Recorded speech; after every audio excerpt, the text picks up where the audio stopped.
conference this morning, and it's still not clear what his plan is to destroy the terror network. We have to act as part of the international community to degrade and ultimately destroy ISIL. Have the kind of coalition that will be required for the sustained effort we need to push ISIL back. The goal has to be to dismantle them. We are going to have to find effective partners on the ground to push back against ISIL. Is it to destroy ISIS or push it back, Mr. President? You've also said you want to manage the jihadists. Good luck with that one. Even Henry Kissinger thinks you need to come up with a better strategy quick.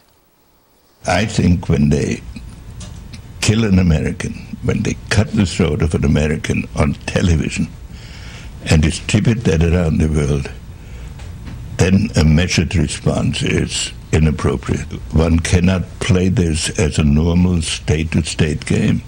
So, KG, let's go back to the bucket list, Stonehenge, the bucket list. You think becoming a good president is on his bucket list? No. I mean, I think it's at the bottom of the list, and he's never going to get to it because the poor man is just the equivocator in chief. He's just not sure, and somebody's got to hold up the cue card, so let him know who the good guys are, who the bad guys are, and the bad guys can't be managed. You can't say a strategy is pushing it back. Push back to where? To contain them? He's not on message with the rest of his administration or the rest of the organizations like CIA or Department of Defense. It's all over the place. It's the most schizophrenic national security that I've ever seen. Robert? Bob? Thoughts? Well, that was sort of schizophrenic in and of itself. I think amazing. I know, but amazing. And by the way, I love that dress. I know it's uncomfortable for you, but I like it. If you probably can guess, I don't really want to talk about ISIS much. Look, the idea of destroying ISIS is crazy. It's not going to happen. You are going to push them back. You shouldn't talk about wiping them out. They've been around since 1720. They ain't not going to be around. All of them are not going to disappear, but you can push them back. They're being pushed back as we speak now, and I think we're overestimating it. We're still overestimating. Dana, 9/11's approaching. I think a lot of us are concerned that they would love another victory on American soil. Should we worry, or should we be okay with this, I don't know, bifurcated or schizophrenic national foreign policy? Everything I ever learned about terrorists is that we think about the anniversaries a lot more than they do. So they'll strike us when they're ready. And of course, they like us to be worried that 9/11 is going to be a problem. I actually think that September 12th might be just as dangerous for us because they're waiting for us to let down our guard.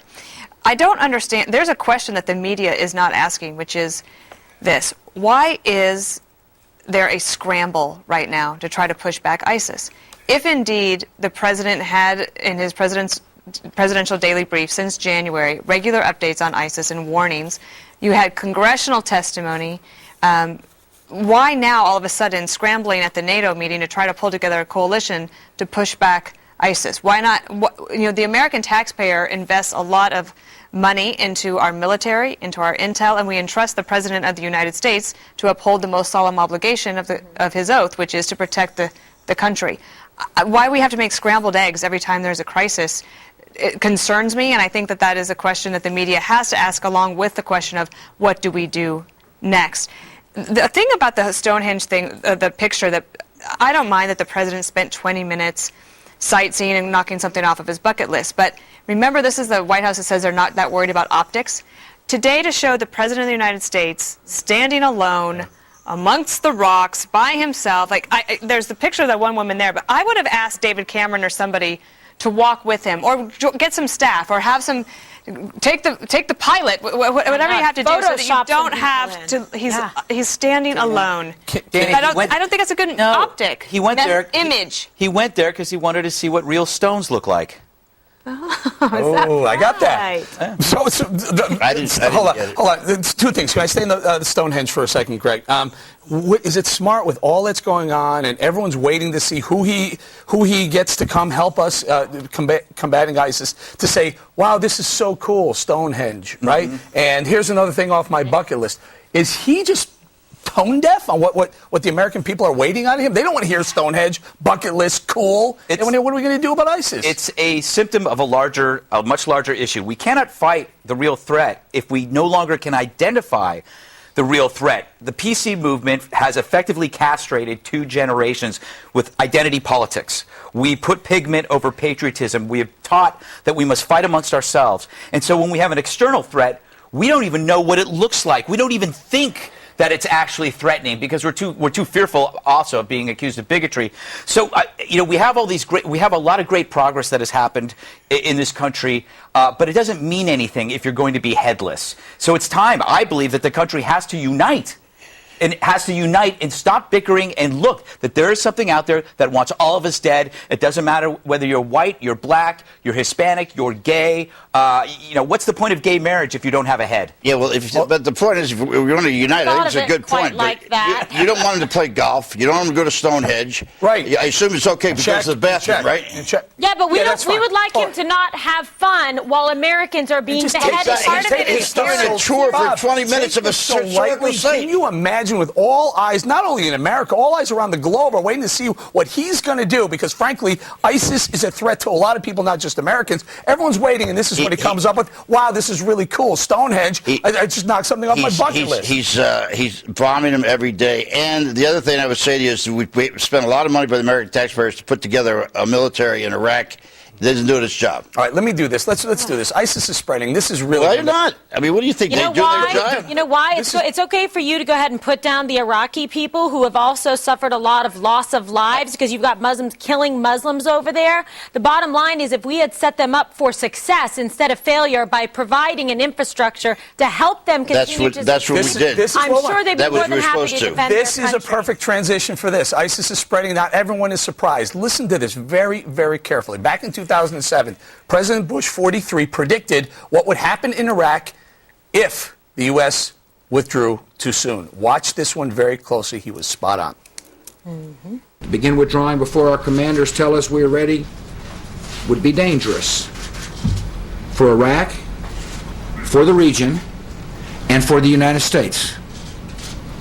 It would mean surrendering the future of Iraq to al-Qaeda. It would mean that we'd be risking mass killings on a horrific scale. It would mean we allow the terrorists to establish a safe haven in Iraq to replace the one they lost in Afghanistan. It would mean increasing the probability that American troops would have to return at some later date to confront an enemy that is even more dangerous. 7 years ago, Dana. Well, he was very clear-eyed about the threat and about the concern. And, right after that moment, that was in July of 2007, then General David Petraeus comes back from Iraq and tells the president, I think there's a better way. And the president says, well, what is it? He says, and David Petraeus explains the surge, and the president says, General, if we do that, then we're doubling down. And he says, no, Mr. President, we're all in. That is widely considered one of the most courageous presidential decisions in modern times because it was so unpopular. Nobody wanted to send more troops And successful. But it took about 6 months for it to be successful. But once it took hold, it really was handing a victory to President Obama. And I believe that he left too soon. Squandered. And then, okay, that's a good word. Look, can we get Bob's reaction to that? Here it is. Man, 7 years ago, warned exactly this was going to happen if we left too soon. A lot of people say we left too soon. Can you admit now, Bob, Obama screwed up? We left too soon. No, if you would produce what President Bush said was we have to wait for the commanders to give us their best advice. As far as I know, I could be wrong, but as far as I know, the commanders did say that they agreed with the withdrawal schedule that they had. Now, if you have somebody that says they didn't, then tell me about it. Well, that's exactly what the president said. The president said we have to listen to the commanders on the ground. If I remember, I could be completely wrong about this, but I think he replaced all the commanders that thought we should stay. If I'm not mistaken. Bob, there was on the record comment from generals in the region saying that they were concerned, and they were accused of just wanting to perpetuate war. I don't think that was their aim. I think that they wanted to finish the job and do it well, because their concern was that then we have this situation, which means that we have to do even more difficult things in the future with less people on the ground. In addition to that, when you pull the troops out, you also pulled out, meaning the United States, we took all of our intel people with them. Right. Intel is the most important asset that you have on the ground. So that way you find out ISIS is planning to take over, the size of Great Britain and start raising taxes on people, killing them. I told you yesterday, ISIS is raising about $120 million a day in taxes. Right. Okay, so in taxes could mean paying ISIS to stay alive. Right. Right. Okay, guys, you want to jump in on President Bush? I'm really tired of the who said what first, because we have a bigger issue here, and it's a country that can't unite anymore because we don't see the point. We're all busy playing team sports with this issue when we could just say, all right, maybe Bush was right, maybe Christopher Hitchens was right all along, but nobody listened to him because he was an atheist. But he had called this stuff, years ago, but nobody listened to him. The fact is, the who was right stuff has to stop. We have to somehow get this country together and marshal our forces to fight an external evil and get rid of this stupid team sport BS, because it doesn't help us at all. What helps us is finding a new leader, somebody who can emerge and actually speak eloquently about what's wrong with this world, or we are totally doomed.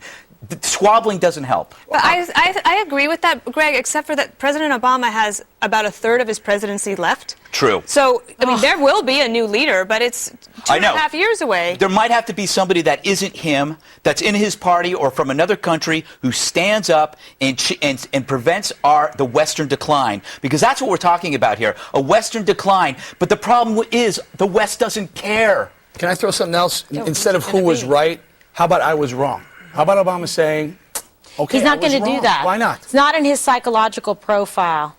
I mean, really, Psych 101. That's not who he is. He's never going to say and admit that he was wrong. His first response is to pivot and blame someone in the past. His favorite thing is to blame one of the Bushes. Why not?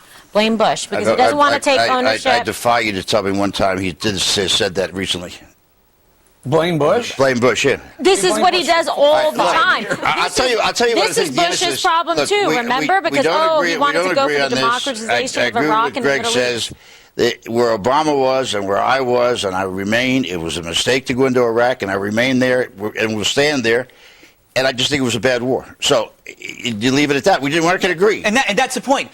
Do you feel that way? Other people feel that way. Why don't we just say enough and look at the current threat right now? That's all we have to do. The true unifier here might not be Obama. It may, in fact, be an act against us that will force us to unify, and all of these squabbles will go away. It'll move the polls, and then maybe the president will be forced to act. But the president actually then has to make decisions, right, and not be afraid of American power and American success. Sadly, he may be forced to. Because it looks that way. But who surrounding him is actually going to do that? Maybe, believe it or not, maybe Biden. Who knows?